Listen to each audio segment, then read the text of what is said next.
കാലാവസ്ഥയ്ക്ക് എന്തൊക്കെയോ കറണ്ട് ഇല്ല, ലൈറ്റ് ഇല്ല, ഫാനില്ല, ഒന്നൊരു ക്ലാരിറ്റി ഇല്ല. എല്ലുമുറിയെ പണിതാൽ പല്ലുമുറിയെ തിന്നാം. അപ്പം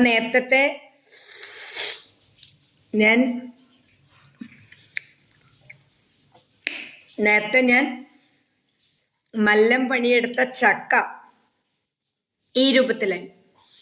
ഞാൻ ഈ ചക്ക തിന്നുമ്പോൾ എനിക്കൊരു വീഡിയോ കിട്ടി.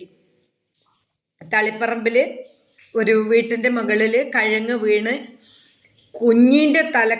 കുഞ്ഞു മോളെ തലക്ക് വീണ് പ്ലസും മൈനസും എല്ലാം ഒട്ടിച്ച് മൊത്തം കെട്ടിയിട്ടുണ്ട്. ആ കുട്ടിക്ക് എന്തെങ്കിലും സംഭവിച്ചാൽ എന്താ പറയുക എല്ലാവരും? അതിനങ്ങനെ തീവ്രത അത്ര പോരാ, വളരെ അപൂർവങ്ങളിൽ അപൂർവമായ സംഭവം എന്ന് പറഞ്ഞ് എല്ലാവരും എഴുതി തള്ളും. ആർക്കാ നഷ്ടം? എൻ്റെ വീട്ടിൻ്റെ മേലൊരു കമ്പ് വീണ് ഒരോട് പോയിട്ടുണ്ടെങ്കിൽ എനിക്ക് പരമേശ്വരൻ എന്ന് പഞ്ചായത്ത് സെക്രട്ടറി രേഖാമൂലം തന്ന ആളും പ്രമീള എന്ന് പറഞ്ഞ പഞ്ചായത്ത് സെക്രട്ടറി നിയമത്തിന്റെ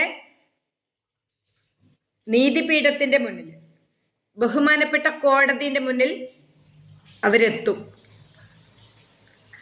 അന്നേരം ഇവര് കോടതിയിൽ വരാന്തയിൽ വന്ന് കാത്തു നിൽക്കുമ്പോഴും ഇതൊന്നും ഇവരെ ചുമലിൽ കൈയിട്ട് നടക്കുന്ന ആളൊന്നും ഉണ്ടാവില്ല. ഇതൊക്കെ ശരിക്ക് ബഹുമാനപ്പെട്ട കോടതിയോടുള്ള വെല്ലുവിളിയാണ്. മനുഷ്യജീവന് വില കൽപ്പിക്കാത്ത ഗുണ്ടകൾ ചെയ്യുന്നത് കോടതിനെ പോലെയുള്ള പാവങ്ങൾക്ക് ജീവിക്കാനുള്ള, സാധാരണക്കാർക്ക് കയറിപ്പോവാനുള്ളത് ബഹുമാനപ്പെട്ട കോടതി മാത്രമാണ്. ആ കോടതി ഉണ്ട് എന്നുള്ള എന്തെങ്കിലും ഒരു ബോധം ഉണ്ടെങ്കിൽ, നമ്മൾ നാളെ കോടതിനെ സമീപിക്കും എന്ന ബോധം ഉണ്ടെങ്കിൽ ഇങ്ങനത്തെ തെമ്മാടിത്തരം ചെയ്യോ? തളിപ്പറമ്പില് ഇത് പൊട്ടി വീണു, കുട്ടീന്റെ തലയിൽ വീണു, ആ അമ്മ കരയുന്നു.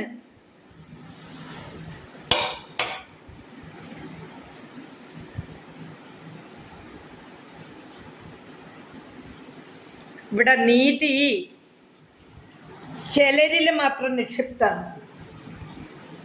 സാധാരണക്കാരെ നീതി ചിലരിൽ മാത്രം നിക്ഷിപ്താണ്. അത് നമ്മൾ മാറ്റണം. സമൂഹം പ്രതികരിക്കണം. ഞാൻ പ്രതികരിക്കും.